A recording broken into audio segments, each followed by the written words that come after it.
GHMC సాధారణ సమావేశానికి పూర్తి సమాచారంతో సిద్ధంగా ఉండాలని జీహెచ్ఎంసీ కమిషనర్ ఆమ్రపాలి ఆదేశించారు. ఈ నెల 6న నిర్వహించనున్న జీహెచ్ఎంసీ 9వ సాధారణ సమావేశానికి అధికారులు పూర్తి విభాగాల సమాచారంతో హాజరవ్వాలని అన్నారు.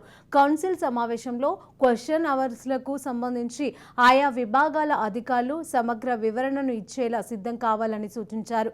పూర్తి సమాచారాన్ని అందించాలని కోరారు. కౌన్సిల్ సమావేశం సాఫీగా జరిగేలా అన్ని ఏర్పాట్లను చేయాలని కోరారు.